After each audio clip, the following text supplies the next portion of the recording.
নতুন যে কোনো কিছু আপনারা কিন্তু আজকের দিনে অ্যাচিভ করতে পারেন। আজকে যদি কারোর কোনো ইন্টারভিউ থেকে থাকে বা এক্সাম থেকে থাকে, সেখানে কিন্তু সাকসেস পাওয়ার সম্ভাবনা সবথেকে বেশি রয়েছে। এবং আজকের পুরো দিনটা আপনার যেভাবে যাবে, আপনি কিন্তু সেটাতে ভীষণ রকম হ্যাপি এবং স্যাটিসফাইড ফিল করবেন।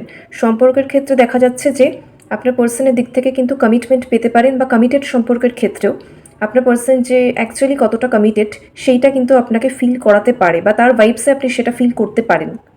কোনো জায়গায় কিন্তু বেড়াতে যাওয়ার বিষয় যদি থেকে থাকে, ধরুন আপনার চিন্তাভাবনা রয়েছে, সেটা হতে পারে, একদমই হতে পারে। বা 3 অফ ওয়ান্ডসেও এখানে দেখাচ্ছে যে কোনো লং ডিস্টেন্সে ট্রাভেল করার ক্ষেত্রে টিকিট কাটা বা প্ল্যান করা, সেগুলো কিন্তু হতে পারে।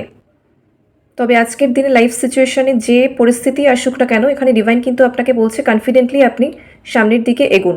সেক্ষেত্রে কিন্তু আপনার সফলতা আসবে। যে কোনো যদি একটু অপ্রীতিকর কোনো ঘটনা ঘটে, সেখানে আপনি কিন্তু সেই বিষয়টাকে একটু ক্ষুদ্রতার উপরে উঠে বৃহত্তর স্বার্থ দিয়ে দেখার চেষ্টা করুন। তাহলেই বুঝতে পারবেন যে এটা কেন ঘটেছে আপনার সঙ্গে। কোনো ব্যক্তির সঙ্গে যদি আপনার মতের অমিল হয়, ডিভাইন কিন্তু আজকের দিনে আপনাকে বলছে আজকের দিনে অন্তত চুপ থাকাটাই শ্রেয়। তার সঙ্গে কোনো রকম আর্গুমেন্টে কিন্তু যাবেন না।